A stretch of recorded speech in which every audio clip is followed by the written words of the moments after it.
Hey everybody, it's Charles from HumbleMechanic.com. Today I'm taking your questions on changing gear ratios, cooling issues, programming keys, and more. This is episode 176 of the Humble Mechanic Podcast.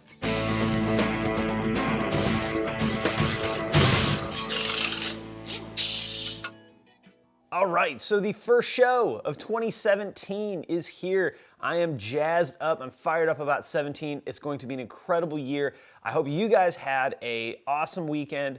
Happy New Year, safe New Year's Eve. Picked up your phone and dialed up that Uber app if you needed it. I don't want to get any stories from anybody saying that they did otherwise and did something dumb.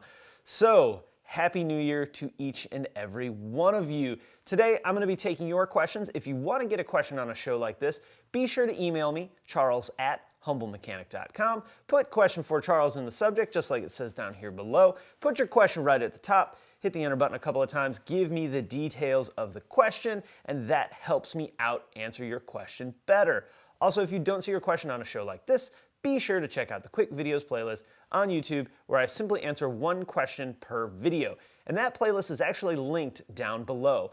One other thing about YouTube, they are changing the game as always. So if you're subscribed to this channel, go to my channel and make sure the little bell is highlighted. You gotta ding the bell to make sure that you get notifications for new videos. Most of the time they come out in the morning, but every once in a while a random one comes out, and I wanna make sure if you subscribed, you are not missing the videos. That's very important to me. I've had to do it on all the channels that I subscribe to, so I just wanted to pass that along so you guys weren't wondering why the heck you're not getting notifications. Come on, YouTube. All right, let's talk about the sponsor of the day, which is CRP Automotive. CRP deals in a ton of OE maintenance and repair parts, timing belt kits, suspension components, and even fluids. In fact, they make the factory DSG fluid for Volkswagen and Audi. So check them out at crpautomotive.com. All right, with all that wrapped up, let's get to the questions. First one comes from John. I have a 2011 Sport Wagon with a DSG transmission. Now that the recall and my warranty are almost over, there are some things I'm considering changing about the car. Saw the video on the DSG transmission you did with Jason. Mine works perfectly, however, I heard a theory and I believe that TDI engines are more efficient when under 2,000 RPM. With the DSG transmission and factory 17s, I find my RPM about 26 to 2,700 at speeds of 80 miles per hour. Can the 6-gear ratio be changed to reduce engine speed by 20 to 30%? Or can the ring and pinion be changed to lower the overall final drive? I'd like to increase my fuel mileage without slowing down. I have other modifications, EGR and DPF, but the question here is increasing fuel mileage by changing the gear ratios. So John, great question. Yes, this can be done. You can change gear ratios, you can affect RPM, and then of course bring down the overall load of the engine, requiring less fuel, which means of course better fuel economy, probably. I found this really cool calculator that you can punch in all your values for final drive, gear ratio, and calculate the RPM. So what you can do is you can take yours, and you can take what you'd like to do, and calculate the RPM that you'll see drop. It didn't look like people were seeing huge drops in RPM with pretty moderate changes in gear ratios. But here's the thing, man, at 80 miles an hour, there's only so much that's gonna be able to happen. If you look at a fuel economy chart and you see, at 40 it's here, at 50 it's here, and then it just does this dramatic drop, once you get really over about 60 miles an hour. And it's not just gear ratios, transmission, it's wind resistance, rolling resistance. There's a lot of things that play into fuel economy that are beyond just the RPM of the engine. So when we move out of the theory of can we, in theory, yes, we look into the practical can we. Can we take a DSG, disassemble it, swap gears onto it, change final drive in the diff, put it back together, put it in our car, and it's happy? Maybe. If this were a manual transmission, I would say, you know what, there's probably someone out there that's made better gear ratios, different gear ratios. If this weren't a diesel, perhaps, and it was a gas, perhaps we could look at putting diesel gears in the manual transmission for a gas engine, which is something that I may actually do on the GTI. I may do a TDI 5th gear. That way, on the highway, similar to what you're looking for, my RPMs come down. But I just don't really think that there's a lot of people making gears, especially in multiple ratios, for the DSG transmission. Now, there probably isn't. If you know of one, jam it down in the comment section and let us know. But I don't think there is the mass appeal for that versus a manual transmission. If it were manual, probably DSG, I really don't think so. A lot of the DSG technically, like according to VW standards, technically is not serviceable. So finding little knick-knacky parts like needle bearings and things like that, the little speed sensors on it may be challenging if you can find them at all, if they're available separately at all. Some of them look like they probably get destroyed when separating gears, like one-time use type things. So in theory, yes, 100%. I'll link up that calculator I was talking about in the video description.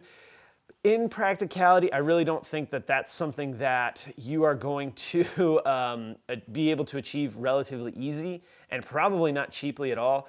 For the cost of changing the gear ratios in that transmission, you will be able to purchase a ton of fuel. So that's kind of how I try to look at things when it comes to questions like this. It can be done, it's gonna be expensive, it's probably gonna involve custom stuff, but I could also be 100% wrong and there could be a huge market for it. I've never heard of any, and I did a bit of research on this too, and I couldn't find where there was like a really common thing people were doing. So, John, good luck to you, man. The best advice I have for saving on fuel, and I know you don't want to do it, is slowing down. Otherwise, just keep sliding that card at the fuel station, and you're probably still getting pretty good fuel economy. All right, next one comes from Peter. Is there a way to reprogram CC fobs without going to the dealership? I have a 2010 CC. I was on vacation and my fob stopped working. Cranks the car still, but won't unlock the doors or pop the trunk. I got a new battery and still nothing. When I got back home, I tested my other key and it works fine. I found online the way to reprogram some of VW key fobs, but not the Passat CC. Am I gonna have to take it into the dealership? Thanks, love the show, Peter. Peter, thank you for loving the show. I really appreciate that. So do you have to take it to the dealer? No. If it is just the key fob, the unlock, the lock, the trunk, the panic, you do not have to take that to the dealership. Anybody with a VAGCOM or equivalent scan tool can reprogram the fob only. If it were the key that you push in to start, you would have to take it to a dealer or take it to a shop that has the ability to program keys, which most independent shops don't have. So unfortunately, this isn't going to be a DIY.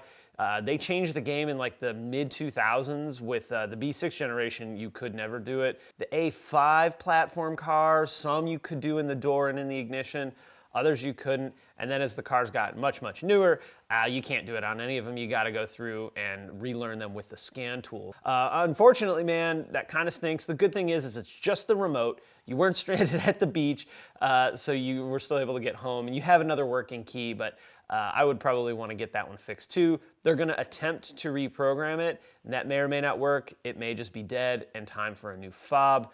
The bad part about that is you got to buy the whole thing, which is also the key. So now we're right back to going to the dealership. So this could get hairy a little bit, but luckily you got another key, and it's just one of those things. It's a security thing. A lot of it I find kind of stupid, but it doesn't really matter what I think about it. It's a hassle for you guys, but you know, from a dealer tech standpoint, it's good for me because it means people have to come to me to get their car fixed. So unfortunately, no easy answer, no DIY for that one on the Passat CC with the push-in key. All right, next one comes from Robert. Hey Charles, my question is about cooling systems on 2006 Audi A4 FSI. The engine shows it's getting hot after replacing the water pump and timing belt. About 2 weeks ago, I replaced the timing belt and water pump, and ever since then, the car has been going to the right of center on the temperature gauge after about 40 minutes of driving. My daily consists of 20 minutes on back roads, 20 minutes highway, 15 minutes streets. After doing the service, I can do the first 40 of my trip with no problem. The temperature stays left of center slightly, but on the last part of my trip, after I get off the interstate, the temp will begin to creep right.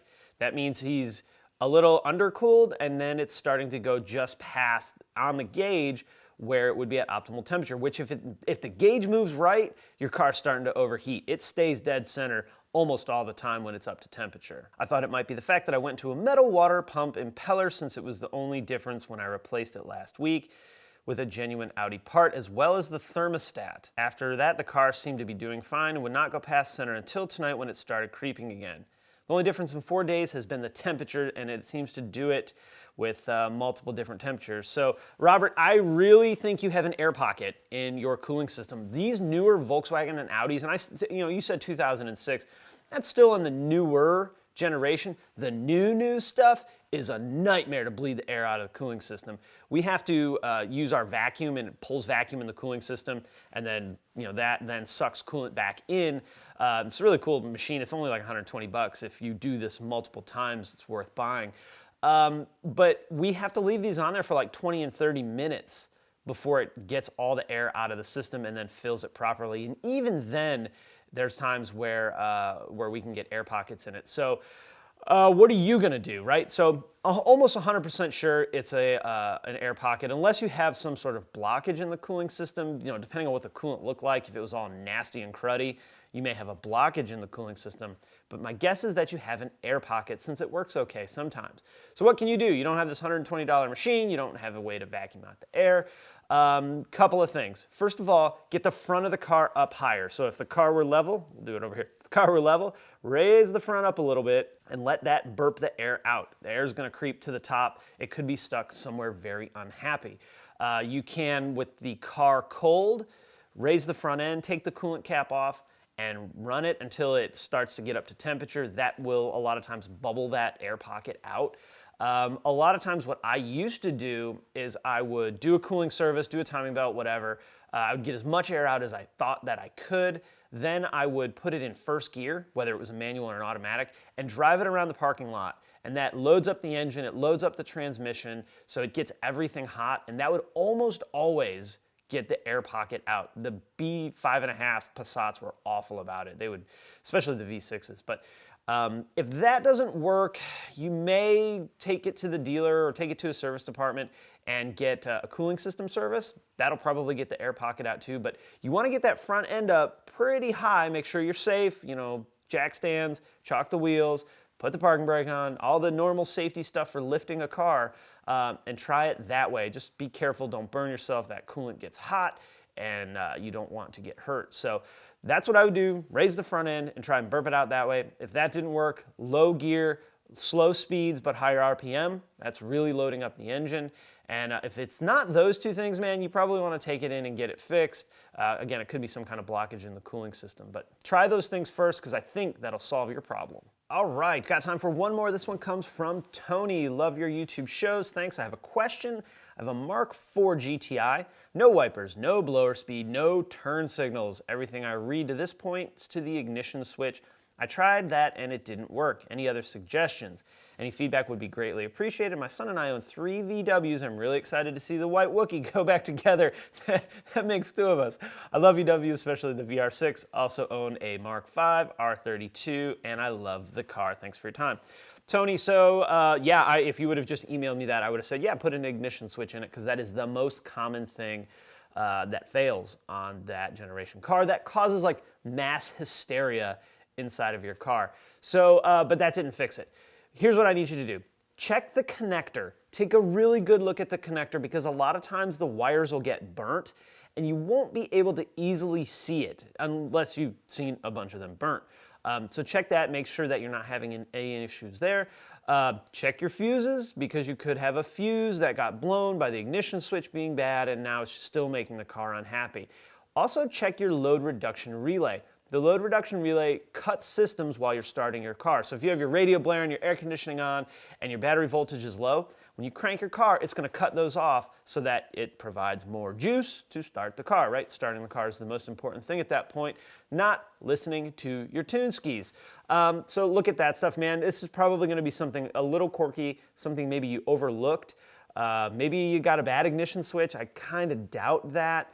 I've never seen one of those come bad out of the box. So fuses, relays, make sure you check the ones under the hood at the battery. Load reduction relay would be the one I would focus on most. Offhand, I can't remember the location of that relay, but a quick Google search should be able to find it pretty easily. That's not all that expensive.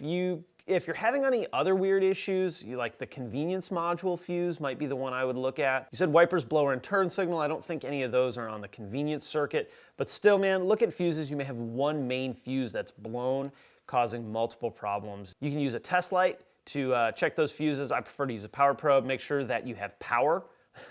Power out of the ignition switch as well. There's some pretty big wires and you want to make sure you got everything good, but take a good look at those wires, man, because seen a lot of those burnt where they start to melt the connector housing, and that gets a little sad. So guys, with that, Tony, great question. I'm gonna go ahead and wrap it up there. If you have any questions or comments about today's show, you know what to do. Hey, if you like this video, throw a thumbs up on YouTube. I always appreciate that. Don't forget to ding the bell on YouTube so you get notifications. YouTube. You don't forget to follow me on Facebook, Twitter, Instagram, and of course on Snapchat. You can also subscribe right here. Head over to humblemechanic.com. All the videos are over there as well as more information. All right, guys, thanks for watching, and I will see you next time.